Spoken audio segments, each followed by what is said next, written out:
কি এমন কাণ্ড করবা যে ওরা বাড়ি থেকে চলে যাইব? আরে সময় হইলে না তুই দেখতে পারবি আমি ঘরে কি করতে পারি।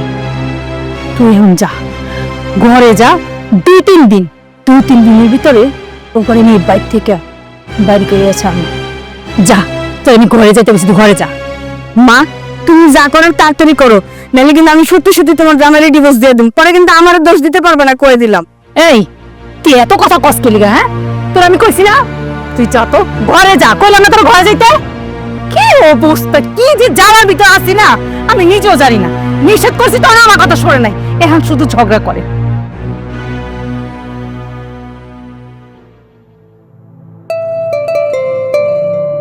আম্মা কেমন আছেন? আমি ভালো আছি তা বাজান, তুমি কখন আইছো? আম্মা আমি একটু আগে আসি। বাজান তোমার না একটা কথা বম বম করে না বলা হইতেছে না, যদি তুমি কিছু মনে করো। কি কথা আম্মা, বলেন।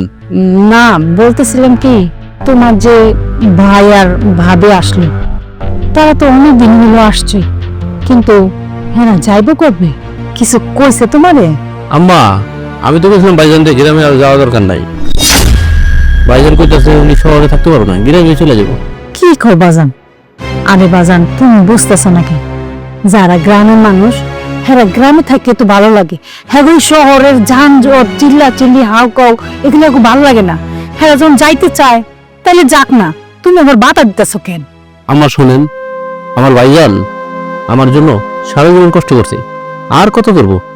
বাজান তুমি তো পোলাপান মানুষ, তাই এমন কিছু বোঝো না। হ্যাঁ বুঝলাম, তোমার ভাই তোমার লেগে অনেক কিছু করছে, তোমার বাপ মা নাই দেখেই তো তোমার বাপ মার দায়িত্বটা তোমার ভাই পালন করছে, এখন তার জিরানোর সময়।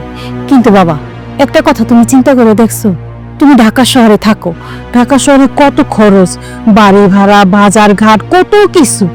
এখন তুমি একলা মানুষ ইনকাম করো, সামনে তোমার ছেলে সন্তান হইব, তুমি বাবা হইবা, কত খরচ। এখন থেকে যদি কিছু টাকা যদি সঞ্চয় না করো তাহলে কেমনে চলবা? আর তুমি একলাই মানুষ ইনকাম করো, তার উপরে যদি এক্সট্রা 2টা মানুষ খায় তাহলে কত খরচ না। আমি কিন্তু খারাপ ভাবে কিছু বলি নাই, তুমি আবার কিছু মনে করো না। আমি আর আমার ভাইজানদের কাজ কত দিবই না, এখন যা করার ভাইজানের জন্য আমিই করবো। এটা তুমি কেমন কথা বলে বাবা? তুমি শুধু তোমার ভাইজানের কথাই চিন্তা করলা, আর আমার মেয়েটার কথা একটাবার চিন্তা করবা না? আমার মেয়েটার কি হইব যদি আল্লাহ না করো তোমার যদি কিছু হয়ে যায়, তাহলে আমার মেয়েটার কি হইব কত? আম্মা আমি তো দেখি আপনি আমার এখনই মরণ কামনা করতেন।